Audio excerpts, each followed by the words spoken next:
Formations like these require long hours of intensive drilling and careful judgment. When the troop goes around the corner, the riders on the outside of the turn have to adjust their speed to keep even with the riders on the inside. The man on the outside has to ride a lot farther and a lot faster in order to keep up with the parade.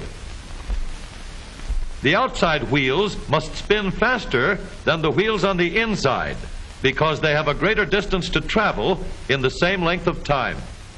When a wagon turns a corner, the wheels can travel at different speeds because each one can turn freely on the axles. And in the early automobiles, the rear wheels turned separately and only one wheel was connected to the engine. But when only one wheel was driven by the engine, it had to do all the work, and it couldn't get a good enough grip on the road to do its job properly. So the one-wheel drive was soon out of date. But if two wheels are locked on an axle so that they are not free to turn separately, one or the other has to slide. So engineers had to find a way to connect both rear wheels to the engine without sliding and slipping on turns. The device which makes this possible is a part of the rear axle. It is called the differential because it can drive the rear wheels at different speeds. The differential looks complicated, but once we understand its principle, it is amazingly simple.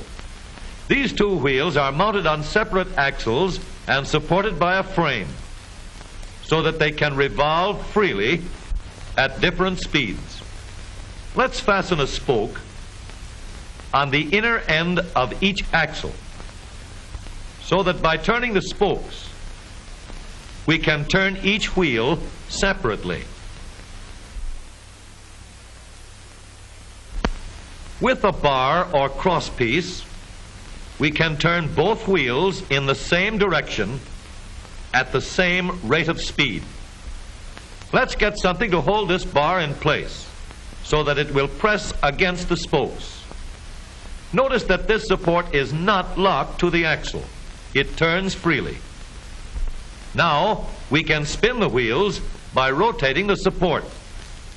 This is fine as long as both wheels are able to turn at the same speed.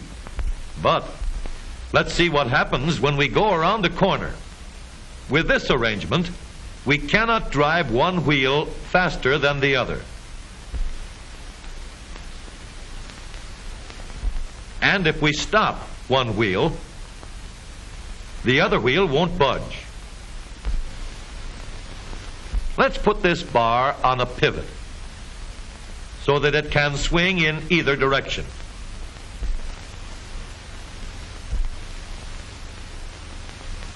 Now, the bar can still turn both wheels at the same speed. And because it pivots, it lets one wheel turn even when the other is stopped.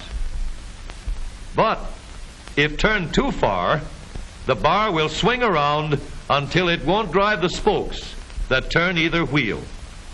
We need another crossbar and more spokes to carry on the job.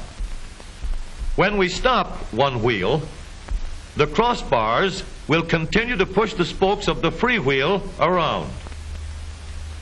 As long as both wheels are free to turn, the bars do not swing on their pivot and the wheels move at the same speed. Now we have the working principles of a differential. To adapt the model for use in an automobile, we will have to make a few changes. In order to reduce the jerky action caused by wide spaces between the spokes, we will put in more spokes. Further filling in the spaces between the spokes gives steadier, more continuous action, and changing the shape gives firm, constant contact. Now we can make the gears thicker and stronger, and we have differential gears. The edges are cut so that they will fit together more smoothly and silently. And another gear is added to share the work of driving the axles. The principle is the same. In order to turn the support and drive the wheels, we can fasten a large gear here, connected by a smaller gear to a source of power.